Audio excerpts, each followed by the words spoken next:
Hi Gemini! Kamusta? Ito po si Divine Tarot 888 for your April kapalaran, General Tagalog Tarot Reading for Gemini. Tingnan natin ang energies connected sa'yo ngayon. Kamusta kayo guys? Comment present para alam kong nanonood kayo.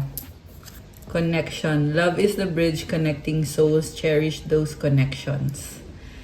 Okay, soulmate mo tong taong to definitely. Mahal mo tong taong to. Pero tingnan natin ano bang ganap. Relax. Find joy in the simple pleasures of just being together. Okay. Imperfections. Love is a beautiful mess. Embrace its imperfections. So, nagkaroon ng maraming pagsubok tong soulmate connection na to. May mga temptations and may mga other party. Okay. Illusions. Be aware of love's illusions. See reality clearly. Alam mo, Gemini, yung person na kadil mo, oo, soulmate mo siya, mahal ka niya, pero nagkaroon siya ng third party kasi mga bad habits kasi itong person na to, feeling niya kasi dun siya magiging masaya. And I feel like may iba siya mga options. Kasi yun nga, feeling niya, yun yung magpapasaya sa kanya. Pero kahit may mga option siya, alam naman niya na ikaw yung totoong soulmate niya or ikaw yung totoong mahal niya. Gift. Love's greatest gift is the ability to truly understand one another. So, feeling niya, mauunawaan mo kung bakit siya ganyan. So, hoping siya na bigyan mo pa rin siya ng chance. Kasi feeling naman niya na kaya naman niyang magbago. Okay. Right path. Love is a beautiful journey and you're on the right path. So, tinalikuran na din naman yung other party or other options kasi gusto na niya na dire-diretso na siya sa tamang landas. Which is magiging faithful na siya sa'yo, magiging loyal siya sa'yo. Secrets. Something is hidden from you. Someone isn't being truthful. Okay. So, tinalikuran niya yung other party. Pero, ang nakikita ko sa kanya, hindi niya kayang aminin sa'yo kung ano yung naging kasalanan niya. Pwede din naman kasi to na gusto niya niyang magbago pero nagsastruggle pa siya. The ex, healing from past heartbreak takes time. Be patient with yourself. Alam mo, nasaktan siya dahil pwede kasi naghiwalay na kayo at naghihil pa rin siya. Nakikita din ako ditong past person na ayaw siyang bitawan. Samantala, ito yung kind of person na gusto niyang maging malaya kung sino yung gusto niyang maging partner. Open your heart to receive the abundant love the universe has to offer. Ang nakikita ko dito, magkaibigan pa rin sila nung ex niya. Friendship. Magkaibigan pa rin sila at ikaw yung tunay niyang mahal. Pero kasi, yung other person na yon ayaw siyang bitawan. Okay? Pero in love sa'yo itong taong to. Nakikita ka niya as twin flame or destiny na ikaw yung gusto niyang makasama habang buhay. At gusto nga niya na mapunta na siya sa tamang landas, right path.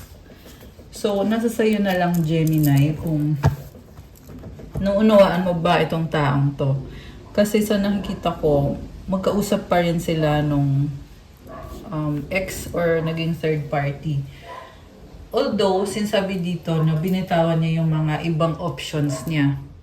At gusto niya maging loyal siya sa'yo. Kasi isa kang gift, special ka para sa kanya, magaan yung pakiramdam niya with you, and nare-relax kayo sa isa't isa. So, very precious para sa taong to yung relationship ninyo. And yung mga imperfections, ang gusto niya mangyari is unti-unting i-let go na yan or baguhin niya or kumbaga wag nang pag-usapan or mag-move forward na lang. Okay?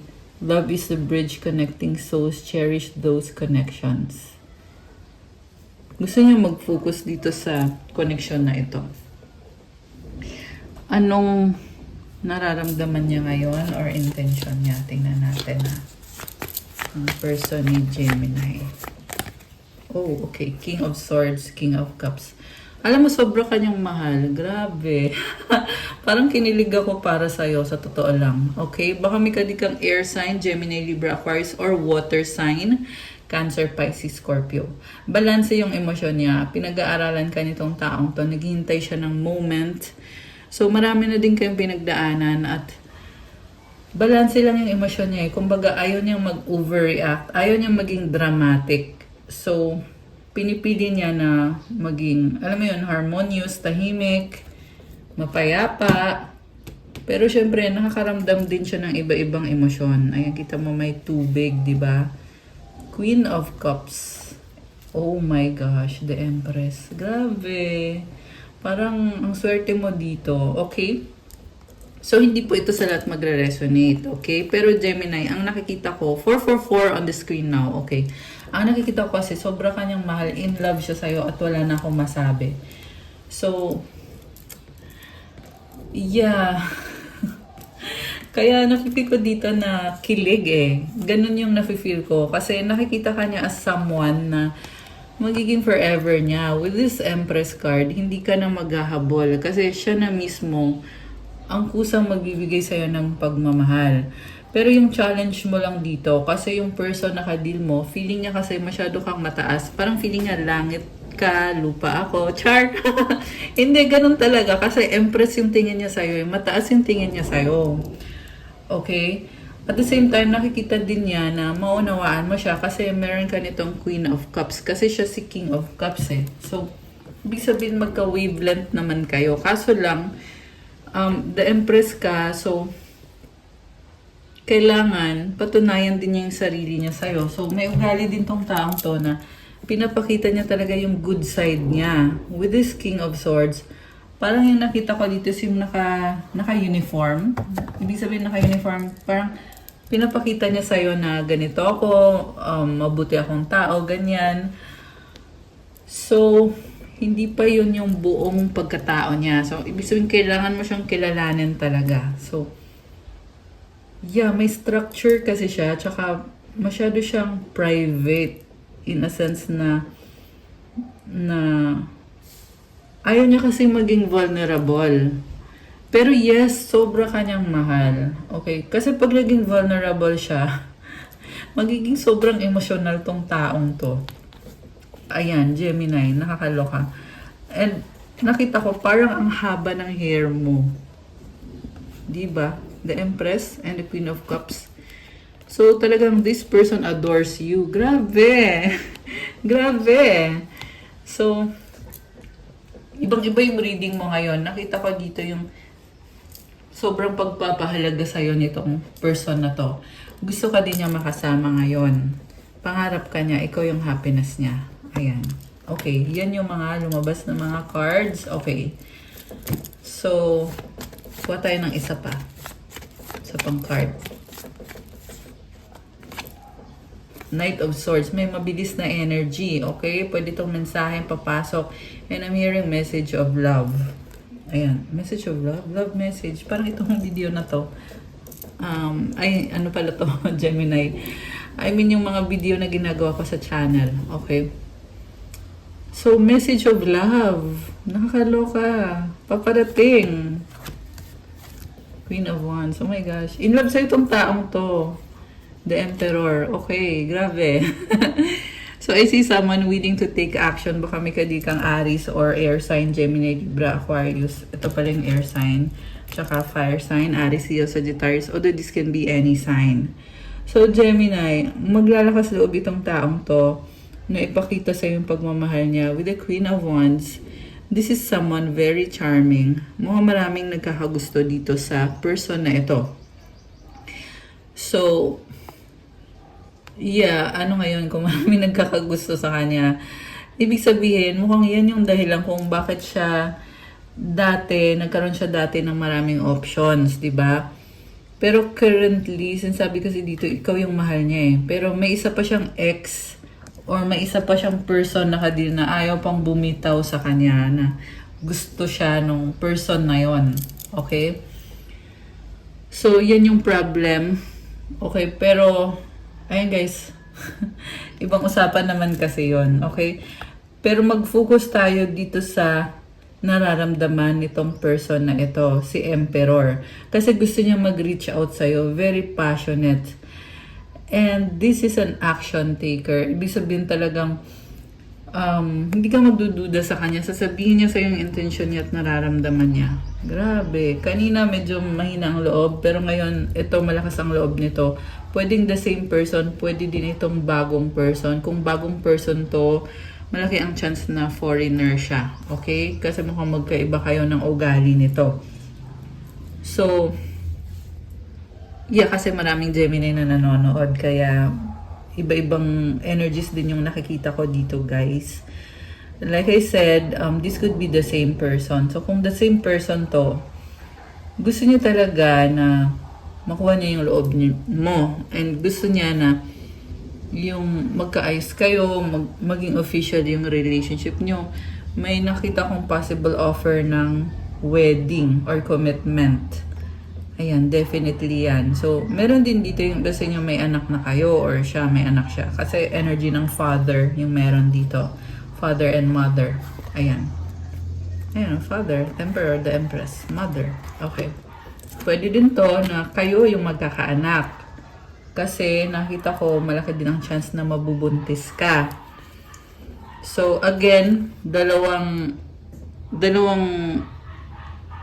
energy, okay? It's either the same person na magkakaanak kayo or bagong person. Kasi may nakita kong foreigner, as in foreigner talaga, na mabubuntis ka, magkakaanak kayo. Ayan. Grabe, congrats! Congrats naman! Okay. So, syempre, kailangan i-manifest mo pa rin. Hindi porket lumabas dito sa reading yan na yun. Depende pa rin yun sa mga gagawin mo. Energy kasi to. Pwedeng ito na talaga yon, pwede pang magbago pa. Pero, so much romance is here with the Knight of Cups. So, very romantic. Ayan, yung energy. Mga mensahe galing sa person. Tingnan natin. Or Gemini.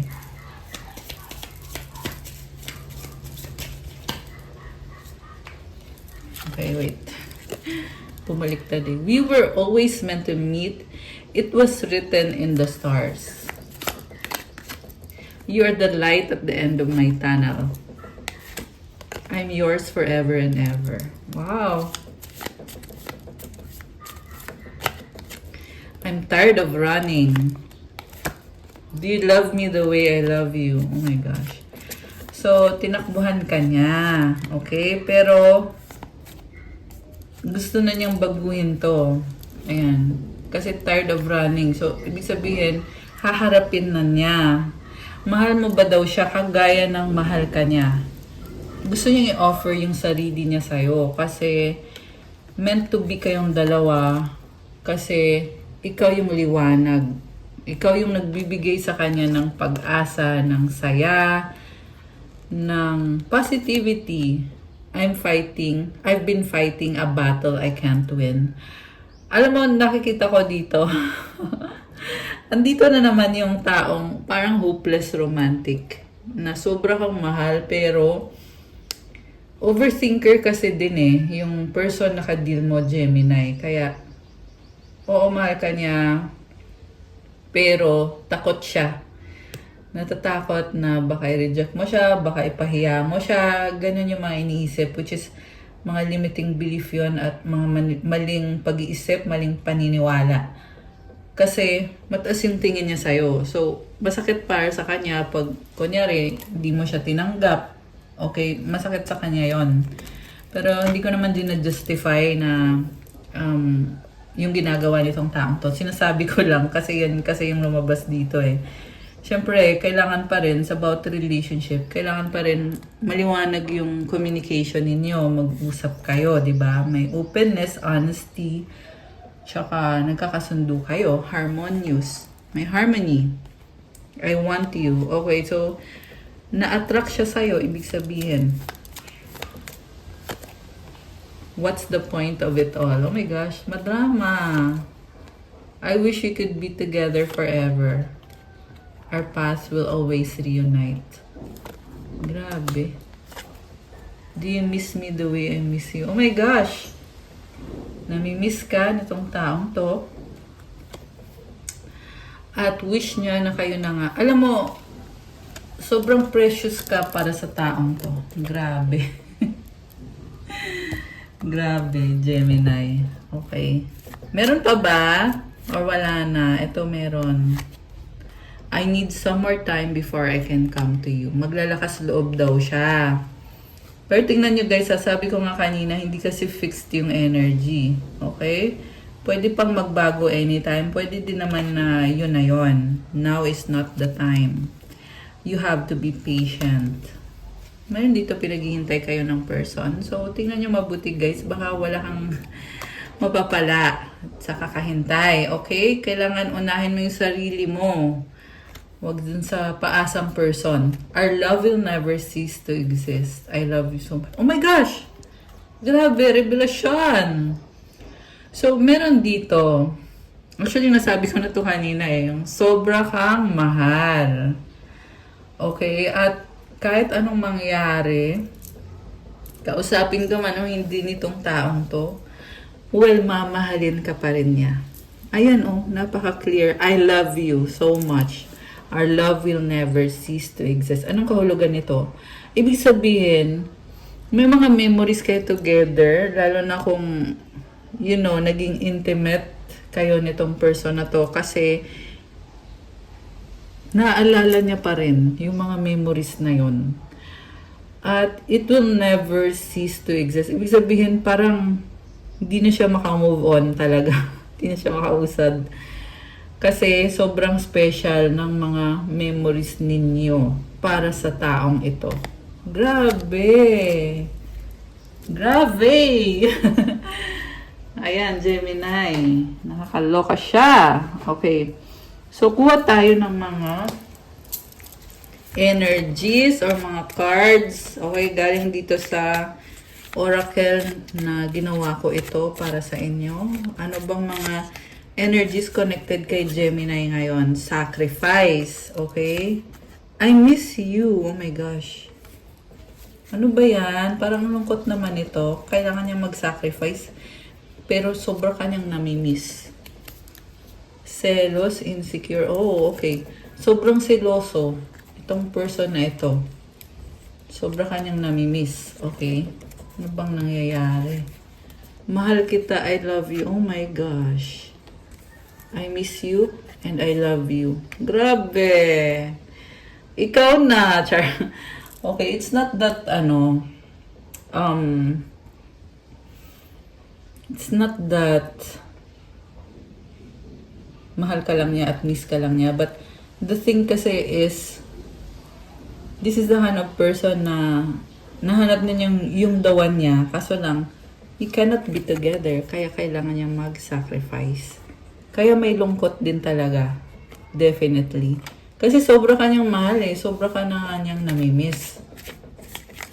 Okay. Ano ba yung sacrifice na yon? Yung iba kasi, sacrifice kasi kailangan magtrabaho. Yung iba naman sacrifice kasi committed na siya sa iba, pero sa'yo siya in love.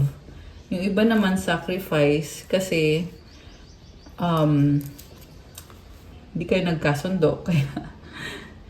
Kaya di niya kayang makipag-usap sa'yo, or sacrifice kasi niloko ka niya at nahuli mo siya. Kaya nahihiya na siya ngayon makipag-usap sa'yo. Marami pang iba-ibang scenarios. I-comment nyo na lang dyan kung ano yung nangyari dito, guys. Bakit sinasabing sacrifice? Kasi iba-iba din kasi kayo ng kwento, di ba? Tumalikod by. Oh my gosh. So, grabe. Minahal ka niya. Mahal ka pa rin niya. Okay? Pero tumalikod siya. O, pwede din ikaw yung tumalikod. Kaya siya ngayon nagsiselos. Kung sino ba yung kasama mo, bakit mo ba siya tinalikuran? Kisses. Ikaw pa rin, I still love you. Oh my gosh. So, ito na nga yung sinasabi ko eh. Ikaw pa rin talaga. So, hindi siya makamove on talaga dun sa mga moments na kasama ka niya. The moments you spent together. Ayan, ikaw pa rin. I still love you. O, diba? Wala nang mas clear pa dyan. Forever soulmate. Okay. Grabe.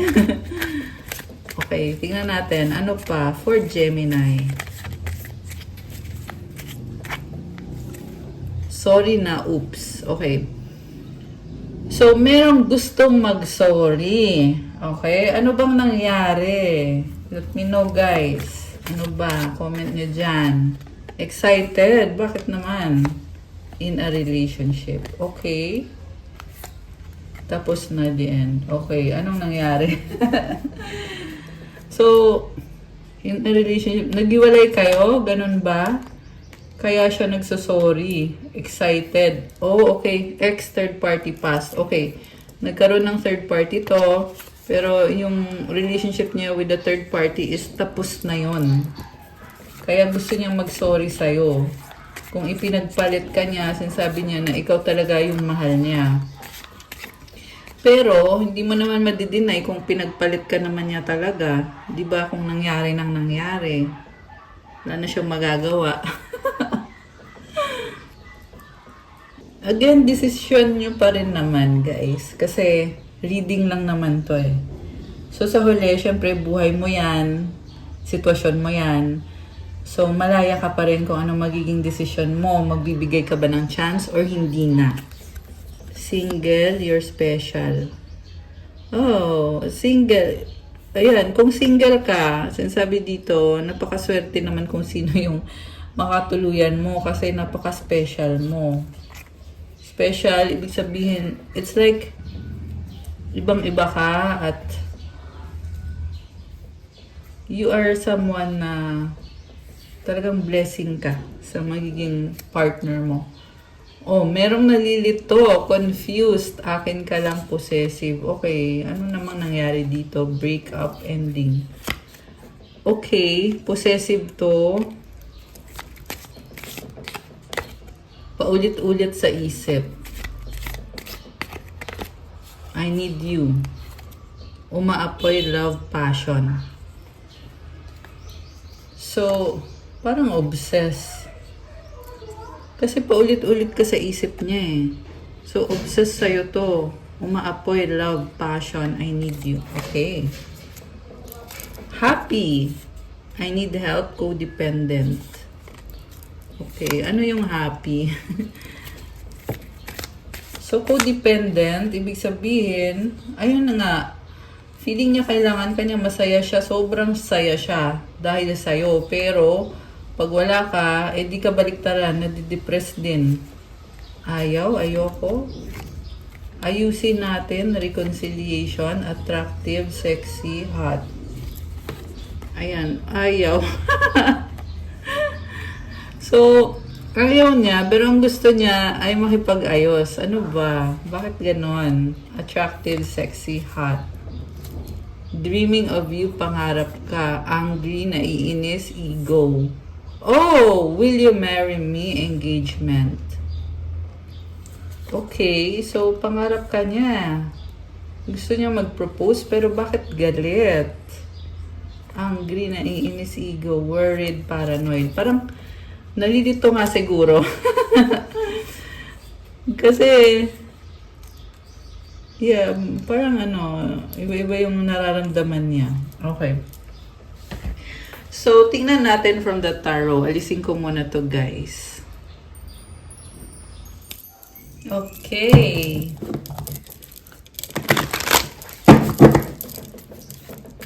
This is for Gemini.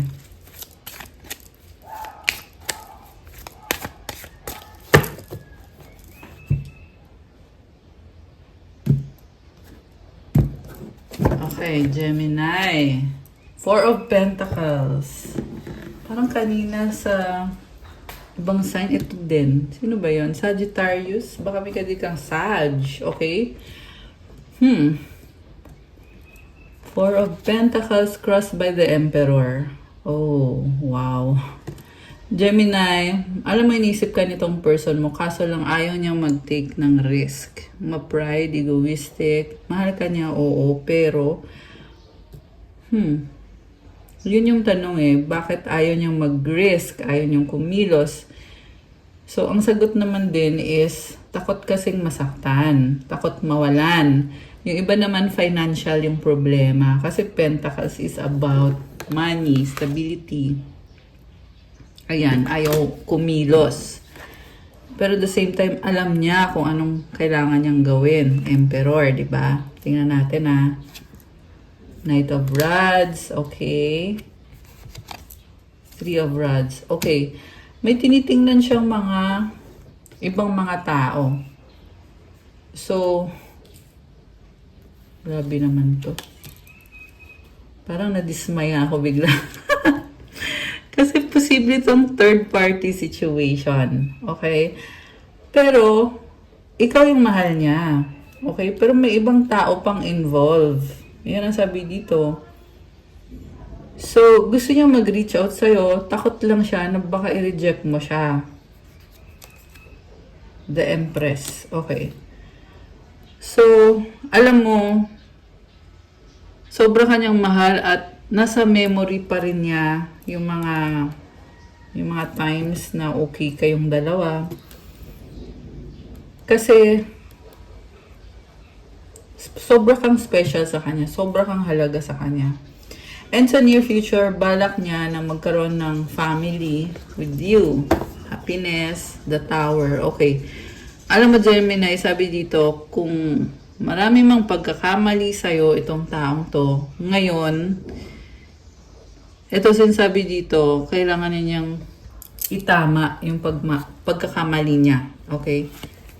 With this tower card.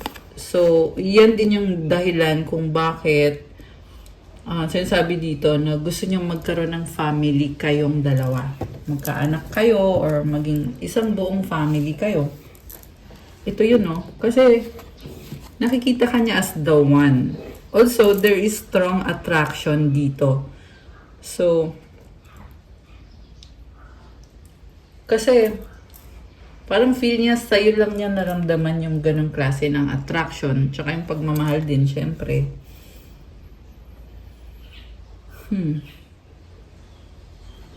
May rainbow So, ibig sabihin andun yung feeling na balang araw, ito yung gusto ko mangyari someday. Hindi pa ngayon, pero balang araw gusto ko maging buo tayo, maging family tayo. So, nakikita na din niya yung sarili niya na magiging family ka niya or kayong dalawa gagawa kayo ng family ninyo. So, weird lang kasi takot siyang mag-risk. So, nervous, okay, pwede din naman to na mag-offer na siya ng wedding sa'yo pero nahihirapan siyang isagawa or paano ba, ano bang approach niya, paano niya sasabihin sa'yo. May dumaan na airplane, no? So, it could be a message na someone could be traveling. So,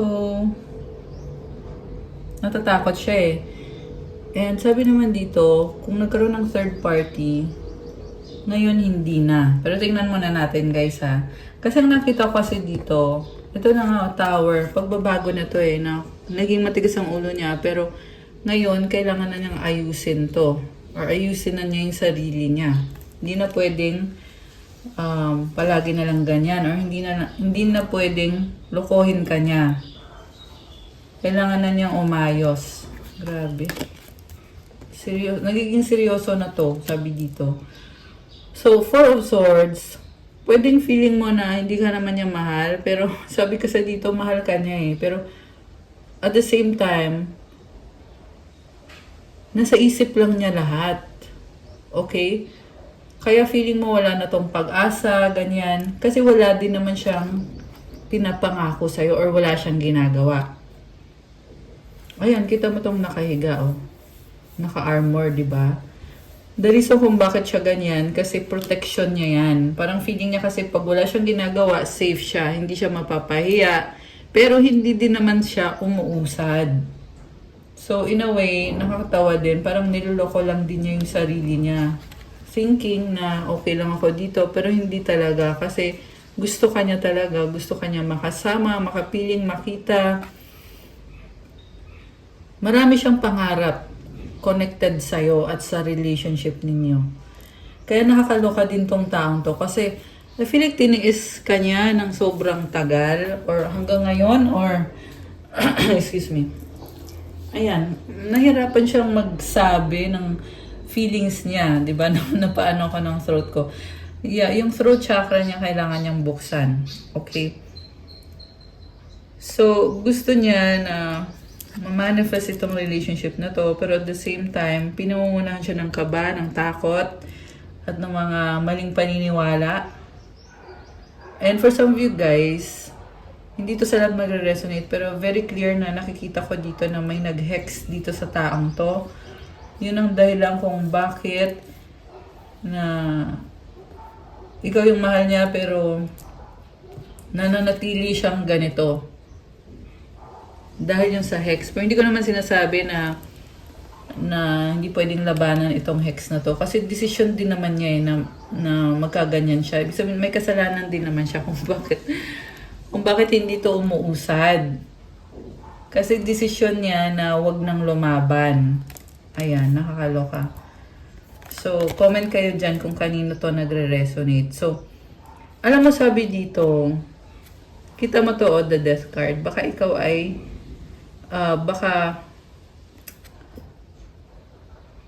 actually, nung nakita ko dito, ito ha, feeling niya kasi wala nang chance sa'yo.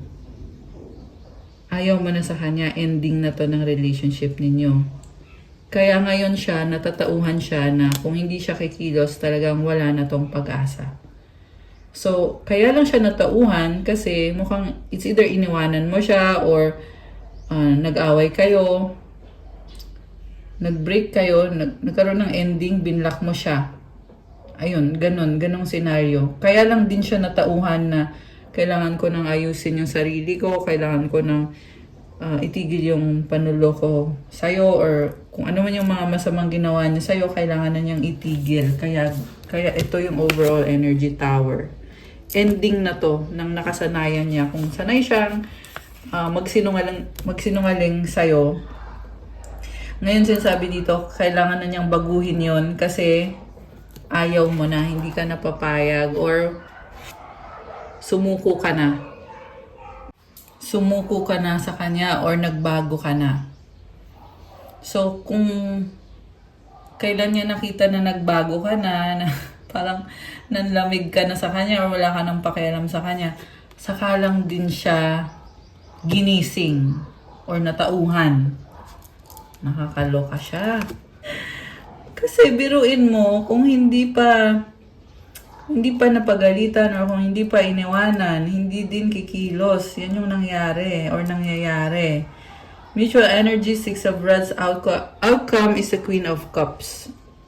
So, nasa spotlight, ikaw or siya or pareho kayo. Okay, Queen of Cups. Mahal ka niya, sobra kanyang mahal.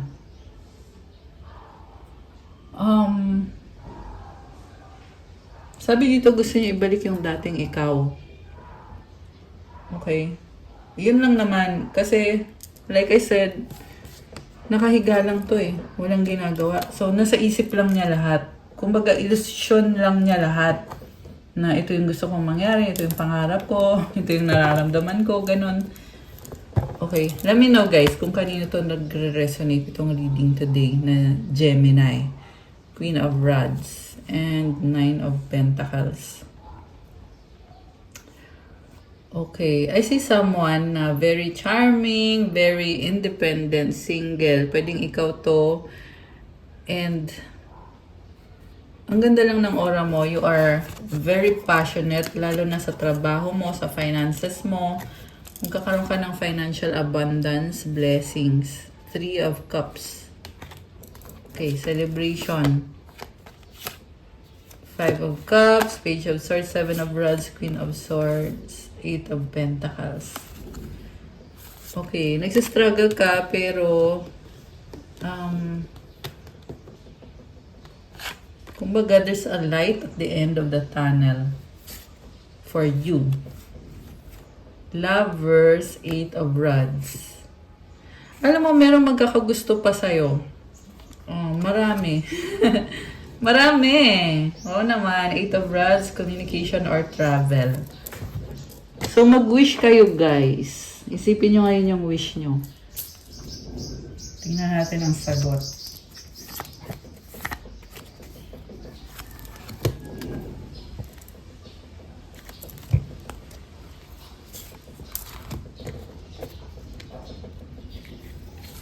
Kukuha ko na din kayo ng advice for Gemini. At ng mensahe galing sa universe. At ng mensahe galing sa angels. O, diba? Kompleto to. So, ready ka na ba? Nabuksan natin ang sagot sa wish mo. Comment ready now. At bubuksan na natin to. Comment na bilis. Okay, bubuksan ko na din agad. So, Gemini, ang sagot sa wish mo ay... Oh no, it's a no for now. At kung kailan mangyayari ang wish mo ay a year from now. Parang ang tagal ah. Okay, ano ba tong wish mo? Pero may nakita kong blessing dito. Tingnan mo, may crown. May world. Mukhang may malaking travel ka. May malaking achievement ka. A year from now. I-claim mo na yan. At ang advice para sa'yo, big happy changes. Oh my gosh! So, I love this. Okay, una sa lahat, kung ngayon nahihirapan ka, kaya ito nag-no, huwag kang mag-alala kasi magkakaroon ng malaking masayang pagbabago, Gemini. Lalo na a year from now, magkakaroon ka ng travel, malaking achievement, at maraming blessings pa ang dadating. So, I love this for you, oh. So, magpatuloy ka lang. Okay, marami ka pang kailangan ayusin or kailangan gawin. Pero, i-claim mo na to, i-manifest mo na to. Big happy changes. Tingnan mo, may liwanag. Okay? And I feel like it has something to do also with your wealth, prosperity, abundance, money. And ikaw mismo sa sarili mo, you will be in better health. Also. Ayan. So, advice is, anong advice? Work. Bakit work naman? Kuha tayo ng isa pa. Yung message talaga. For Gemini. Ito. Being enough. The innermost heart says, you are enough. Nowhere to go, nothing to get, nothing to change. No need to grow more deserving. You, yes, you are love. Nasa sayo na ang lahat. Sapat ka na. Sabi dito. So, ibig sabihin, you need to be grateful also kung ano ka. Kung anong achievements mo, kung anong meron ka. And, i-enjoy mo lang, Gemini. Napakadami mong blessings. I love it. It's so nice. Okay? I always trust the direction of the universe and know I'm being guided. So, may direction ka, ginagabayan ka sa lahat ng sitwasyon mo. Kung baga, go with the flow ka lang. Siyempre, pakinggan mo din yung sinasabi ng intuition mo. Tsaka, sinusuportahan ka ni universe. Kaya, be optimistic. Okay? Kasi palagi kang binibless eh. Palagi kang tinutulungan. Focus your mind. Thank you, angels, for helping me to focus on my priorities. Wow! Nice. And, last na ba to? Oo, last na. The last one is balance. Thank you, angels, for bringing my life into balance. Wow! I love it. You are strong. You are balanced. So that's all for your April Kapalaran. Please like, comment, subscribe, hit the notification bell kung kailangan nyo ng one-on-one session. Pwede kayong magpa-book ng private reading. Message nyo ko sa Viber or sa WhatsApp. Nasa description box po yung contact details. I-click nyo po dyan. Again, ang private reading ay hindi po para sa lahat. Pero kung ikaw, tinatawag ka ng intuition mo na magkaroon ng private reading para magabayan ka, then para sa'yo yon. Siyempre, kailangan willing kang mag-pay ng fees. Kasi pag private reading, may fees or may bayad po kasi yon. And also, check out my Instagram if you want to start your crystals journey. May iba-ibang crystal bracelets infused with special prayers and mantras. May mga rituals. And forever mo na to. Galing pa to sa iba-ibang bansa, guys. So, tingnan nyo po sa Instagram ko. Iba-iba din yung benefits. Definitely, bibigyan ka ng magandang energy para ikaw ay energize. At meron dito for wisdom, protection, clarity of mind, cleansing, healing, opening of your chakras, heart chakra, crown chakra, throat chakra. Depende kung anong crystal. And syempre meron dito calming, talagang magaan at masaya yung pakiramdam pag suot mo. So, let me know. Also, pa-follow din po at pa-support ng aking bagong Facebook page, Divine Tarot 888. Thank you, Gemini. I love you guys. I'll see you again soon sa susunod na video. Have a good day. God bless you all. Stay safe.